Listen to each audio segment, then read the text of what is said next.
Quería preguntarte, hace muy poco la Relatoría de Libertad de Expresión albergó una audiencia sobre temas de concentración de la propiedad.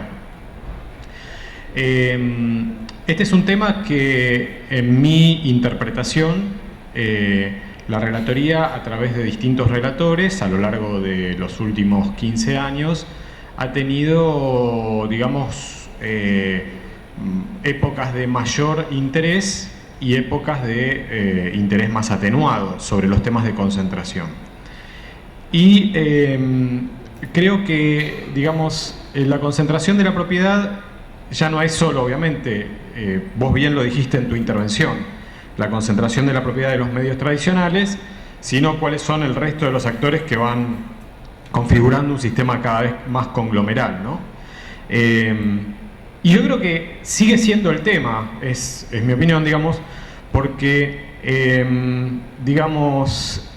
refiere a una especie de tabú que existe en la regulación sobre estos temas en general en América Latina, que es el tabú de abordar bajo qué condiciones ejerce la propiedad de los medios de producción de información y comunicación.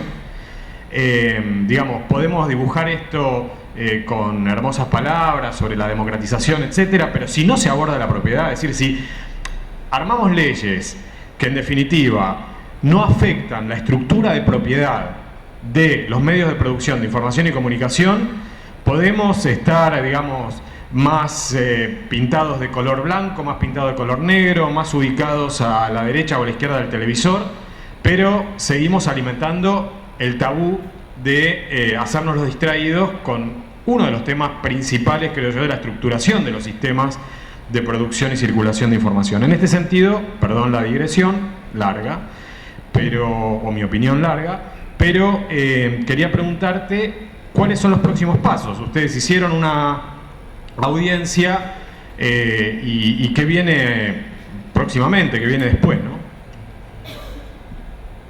Bien.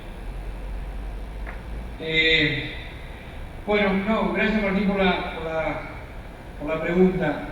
Primero decirte que yo creo que cada relator muchas veces está muy determinado por las circunstancias que le tocan vivir, porque uno tiene una tarea primera de promoción, pero sobre todo de monitoreo y de vigilancia de lo que está pasando en la región, y muchas veces uno queda preso de las circunstancias, digamos, políticas que afectan a la libertad de expresión y de las discusiones a veces con los gobiernos. Por lo tanto, digamos que vamos a ver cómo me toca a mí, y yo creo que venimos bien, pero vamos a ver qué me toca a mí en ese sentido, ¿no?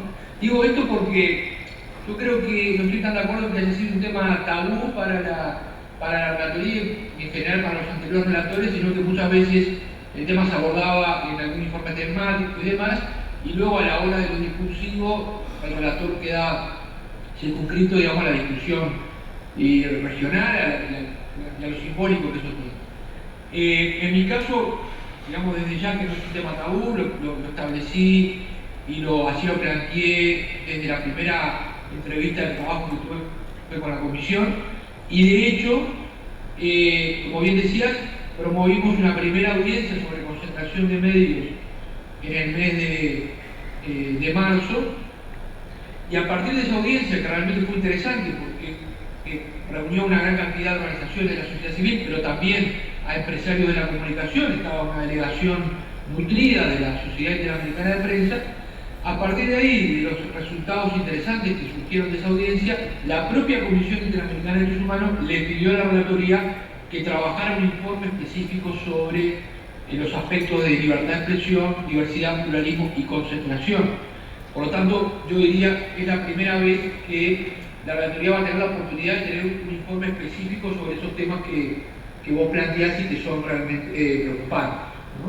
Así que lo que viene ahora es un proceso en el cual ya estamos trabajando de generar insumos para tener, digamos, una suerte de borrador sobre ese tema. La intención de la relatoría es poner el tema en consulta pública, transparente y abierta, porque como decía hoy, como recién comentaba Gustavo, es un tema que que ofrece problemas, que ofrece resistencias y que ofrece muchas veces discusiones que están vigentes en la región. Decir que, digamos, no partimos de una tierra arrasada, sino que la relatoría tiene unos estándares bastante, digamos, interesantes en cuanto a la accesibilidad a los medios, las obligaciones de diversidad, de promover la diversidad y el pluralismo que tienen los estados, la necesidad de que convivan tres sectores de medios de comunicación en armonía, digamos, en los distintos sistemas de medios de comunicación, la necesidad o la obligación incluso de que los estados adopten medidas positivas, de discriminación positiva para promover algunos sectores de medios de comunicación que históricamente han sido postergados, como el acceso directo de medios de comunicación por parte de las comunidades locales, los pueblos indígenas, etc. Recientemente, la semana pasada, a partir de estos estándares, justamente Chile firmó una solución amistosa con una radio comunitaria para justamente generar una política de discriminación positiva para promover el sector comunitario. En Argentina, la ley de servicio de comunicación audiovisual que establece este tipo de medidas. Ustedes me dirán, en general ustedes han dicho que hasta ahora se ha hecho muy tímidamente la promoción de ese sector. En Uruguay pasa algo similar, la ley ya lo estableció, hay radios comunitarias asignadas, muy poca promoción de ese sector. Luego tenemos todo el capítulo de los medios públicos, que creo que es un tema pendiente en América Latina en general. El otro día estuve en un evento sobre el proceso de paz en Colombia y las reformas del sistema de medios que requiere Colombia para tener un sistema inclusivo, diverso y plural. Y había gente de la televisión sueca y decían, bueno, la televisión pública de Suecia es la institución del Estado, tomando todas, parlamento, poder ejecutivo, etcétera, con más credibilidad entre los ciudadanos suecos. Y tiene un sistema de gobernanza que garantiza la autonomía e independencia de la injerencia política y económica. Y ese es un tema que, si lo planteas en América Latina, encontrás muy pocos ejemplos, digamos, de modelos de ese tipo. Por lo tanto, yo creo que hay una cantidad de cosas que tenemos que volver a existir y, bueno, y sí, trabajar el tema de la propiedad, el tema de la concentración de medios, de cómo, y un poco algo que vos mismo has planteado en tu trabajo, cómo desde sistemas que fueron generados a partir de la desregulación y del sector privado comercial y que muchas veces han generado oligopolios, han generado grupos mediáticos de una gran cantidad de concentración de frecuencias, de medios, de infraestructuras, cómo llegamos a sistemas, digamos, con menos niveles de concentración, más diversidad y más pluralismo. O sea que eso va a estar planteado, ¿no? Y por ahí una de mis preocupaciones, creo que lo hemos conversado y también me parece porque es muy interesante este evento, es cómo cuando tengamos esos principios también incorporamos la perspectiva de la convergencia, ¿no? Es decir, cómo cuando hablemos de la propiedad y la estructura de la propiedad de los medios en el sistema tradicional o analógico o, bueno, en transición al sistema digital, cómo incorporamos la perspectiva de los medios. Y ahí creo, rescato algo que decía Gustavo, yo creo que hay que hacer bien el recorte.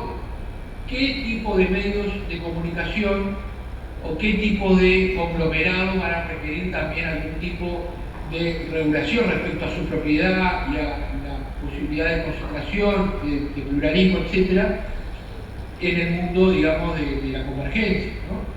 Porque evidentemente no todo lo que es convergencia en Internet requiere una regulación y no todo está generando problemas de mayor concentración como los que mencionó Gustavo. Por ejemplo, los diarios, paradójicamente, los medios escritos y la prensa, bueno, se han, digamos, ido adaptando al mundo de Internet. Hoy hay una convergencia entre los diarios y el mundo de Internet y en general no hay un problema allí de concentración, todo lo contrario. En muchos países se han abierto medios estrictamente digitales, escritos y digitales, que han generado aire, oxígeno, mayor diversidad y pluralismo, ¿no? Entonces, digamos que creo que el recorte va a tener mucho que ver en el abordaje del tema de propiedad y concentración. ¿Alguna otra pregunta? Sí. Hola, buen día Edison. Yo soy Diego Rossi de la UBA. Justamente para hoy traté de leer un poquito el informe de estándares de libertad de expresión para la transición a la televisión digital que vos nombrabas, y quería preguntarte dos cuestiones. Por un lado, por ahí, entre el punto 188 y 190, cuando hablan de algunos casos de elaboración participativa de normas o de transparencia y participación en el proceso de toma de decisiones, podría estar también el caso argentino de septiembre a diciembre, que desembocó en el decreto 2456. No fue un proceso masivo, claramente, al revés, yo diría que fue casi inducido por la ley de medios, ¿no? Que taxativamente en el artículo 92 y 93 establece que para este caso había que tener un procedimiento participativo de normas. Mi pregunta, concretamente, y aparte ahora que estamos discutiendo también marco regulatorio de telecomunicaciones, es sobre el abordaje del concepto de múltiples actores interesados, que toman ahí también en el punto 186 en adelante, retomando desde la OEA lo de otras relatorías como la de la Organización para la Seguridad y la Cooperación en Europa.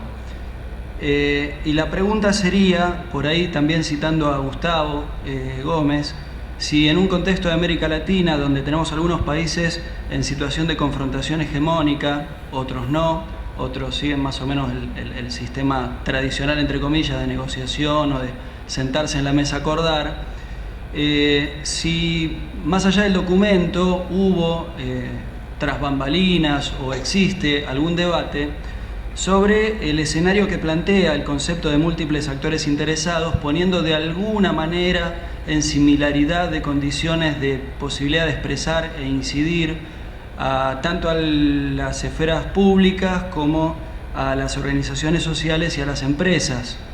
En ese sentido, me parece que de alguna manera el informe de la OEA espeja o busca un lenguaje común con otras regiones del mundo. Y en ese sentido también me preguntaba si en esta idea de discriminación positiva que vos hablabas con respecto a los emisores, no habría que discriminar o diferenciar a algunos actores de otros, y en tal caso que algunos actores sean participantes, otros incidan, otros sean lobistas.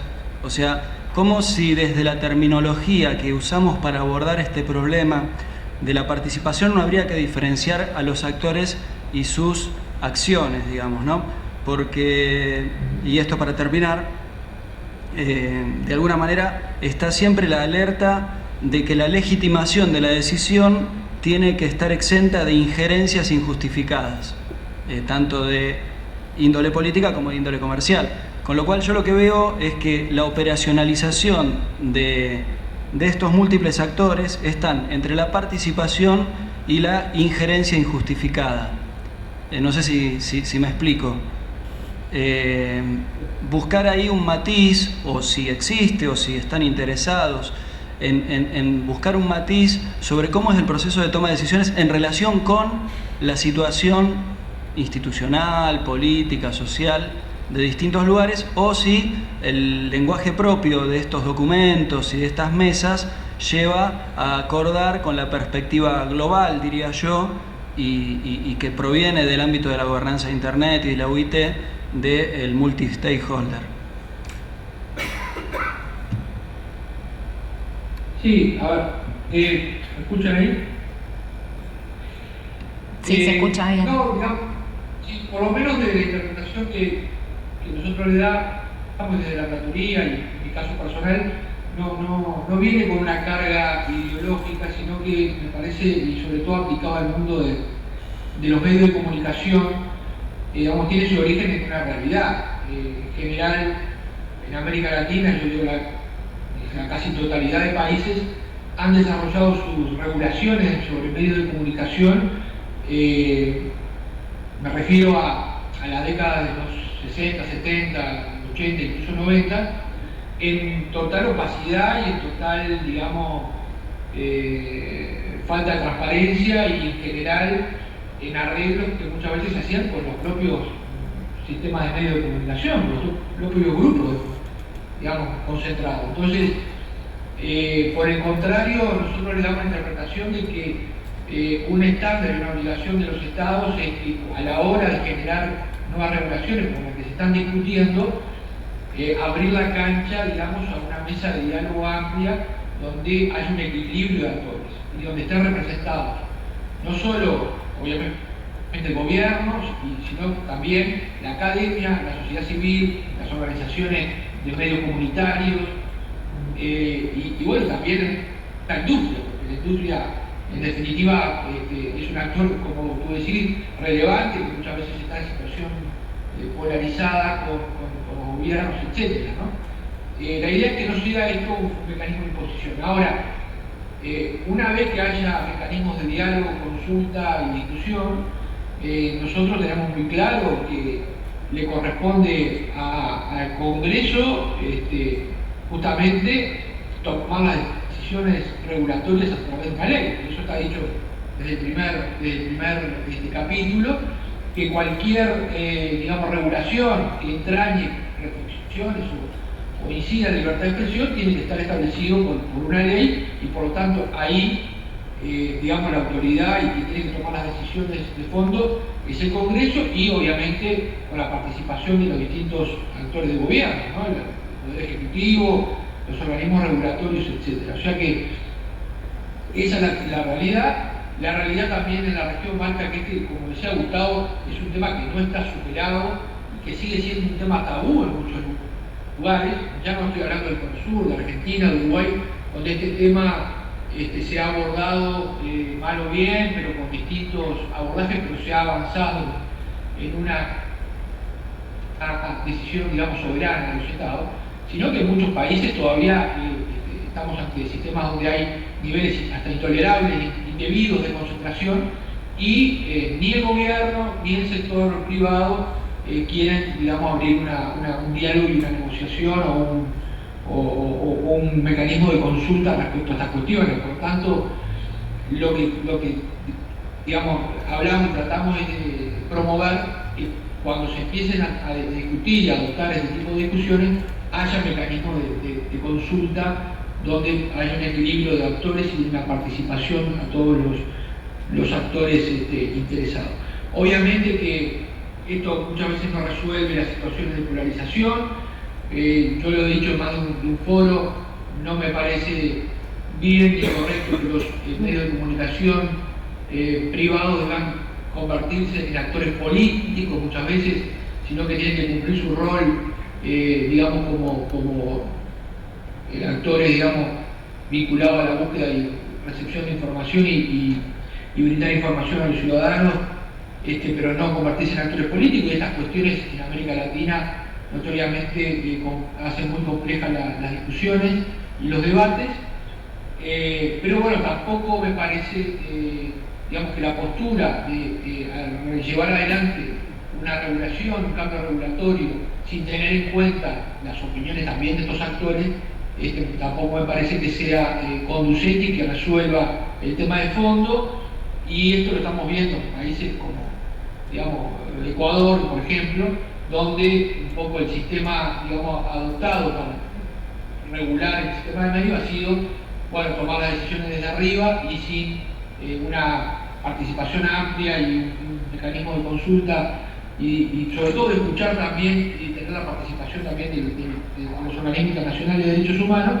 Y bueno, hoy estamos viendo las consecuencias de un sistema que se ha polarizado aún más y que no ha resuelto los temas de fondo. Por lo tanto, un poco ese equilibrio es el que promovemos desde la retórica. ¿Hay alguna pregunta más? Bueno, si vamos a ir con la pregunta de Ver y después yo hago una pregunta más y estaríamos cerrando acá si nadie más tiene nada para preguntar, ¿sí? Hola, buen día Edison, te saluda Bernadette Califano, ¿cómo estás? Bueno. Bien, ¿vos? Bueno, mira, mi pregunta va en relación con algo que terminó por plantear Gustavo, que tiene que ver con el rol de los intermediarios en Internet y, digamos, todas las medidas cautelares y juicios que se han presentado en torno del derecho al olvido. La pregunta tiene que ver, bueno, si en los informes que has mencionado se trata específicamente esto, ¿cómo recomendaría la relatoría tratarlo? Si están trabajando sobre principios específicos para regular este tema, y qué, digamos, y cuáles serían los mecanismos que la relatoría recomienda para este tipo de denuncias con relación a derecho al olvido. Edison, ¿te parece que te haga la consulta yo? Así hacemos el cierre, porque tenemos que continuar después con el programa. Mi pregunta también está vinculada con algo que señaló Gustavo, que tiene que ver con los actores privados, estos nuevos intermediarios o nuevos jugadores o ya no tan nuevos, y esta idea que marcaba él de censura previa por estos actores privados, ¿no? Ya no el Estado censurando, sino las empresas cumpliendo este rol. Sí. ¿Qué opinión te merece esto? Bien. Bueno, respondo las dos. Primero, respecto al tema de derecho al olvido, a ver, notoriamente, primero una preocupación, digamos, por digamos, el avance de esta idea que proviene de un fallo, digamos, del Tribunal Europeo y que luego fue refrendado por una directiva, ¿verdad?, de aplicación de este fallo, donde claramente, como ustedes saben, las características, digamos, del artículo 13 de la Convención Americana de Derechos Humanos y el artículo 10 de la Convención Europea son un tanto diferentes.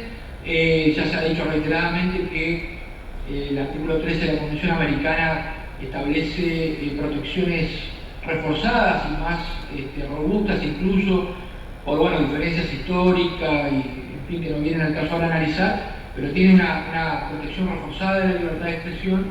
Y en Europa, a partir sobre todo de la tragedia de la guerra y de la falta muchas veces de la invasión terrible a la privacidad de las personas, vinculada al nazismo, vinculada también a los regímenes totalitarios, digamos, del comunismo, del socialismo real, digamos, el concepto de privacidad muchas veces está mucho más protegido de lo que nosotros en América Latina, en el hemisferio, tenemos como consideración. Y por lo tanto, me parece que hay que ver este tema del derecho al olvido a la luz de los estándares que ha construido también el Sistema Interamericano de Derechos Humanos. Es algo que estamos empezando a ver, que seguramente sea objeto de un informe específico de la relatoría, por los peligros que entraña el derecho al olvido, no como derecho de aquella persona que no quiere, digamos, que, en fin, su vida privada se vea reflejada en los buscadores, etcétera,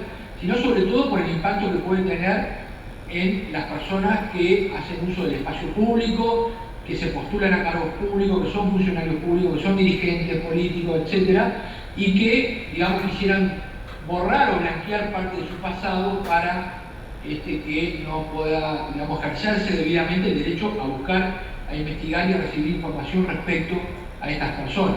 De hecho, hay un fallo reciente en México donde un empresario que está vinculado al gobierno, digamos, pide que se desenganche de los buscadores parte de su pasado que tenía que ver justamente con algunos fraudes, etc., ¿no? Entonces, digamos, creo que es un tema que tenemos que ver a la luz de los estándares interamericanos y tener un pronunciamiento que, digamos, logre un equilibrio entre el derecho a buscar, recibir información en Internet, sobre todo de personas que están involucradas en asuntos públicos, y el derecho a la privacidad. Por lo tanto, hoy no tendría una respuesta definitiva, sí la preocupación y la idea de avanzar con un estudio específico respecto a esto.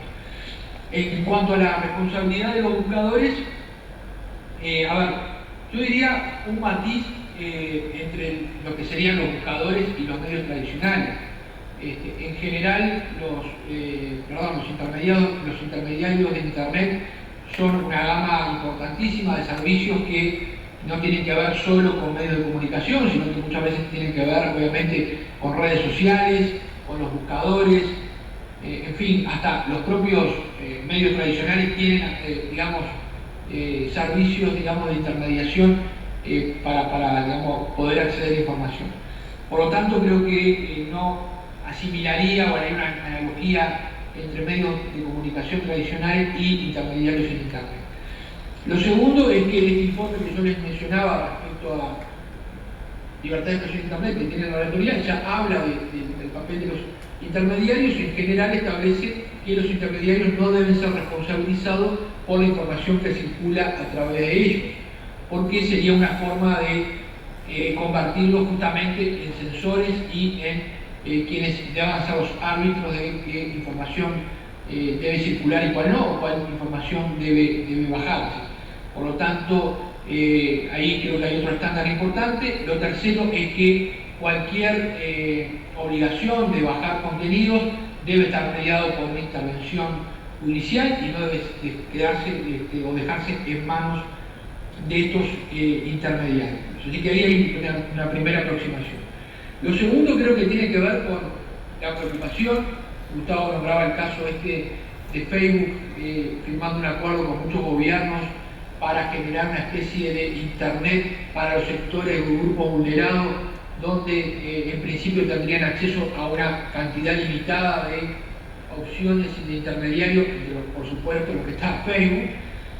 Yo creo que ahí hay que estudiar y volver a estudiar los temas de posición dominante, ¿no? Es decir, cuando un digamos, intermediario en Internet se vuelve tan preponderante que abusa de su posición dominante y afecta a la libertad de expresión, afecta al pluralismo y afecta a la diversidad.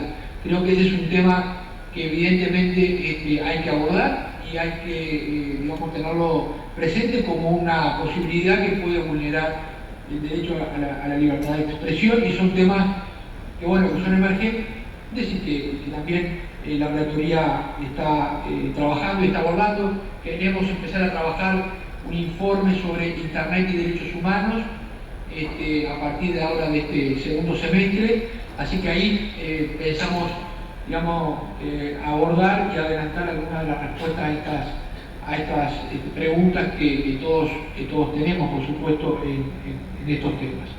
Así que, digamos, por ahí serían los abordajes que estamos pensando. Bueno, Edison, te agradecemos mucho tu tiempo y las respuestas. También agradecemos a Gustavo y bueno, le damos un aplauso.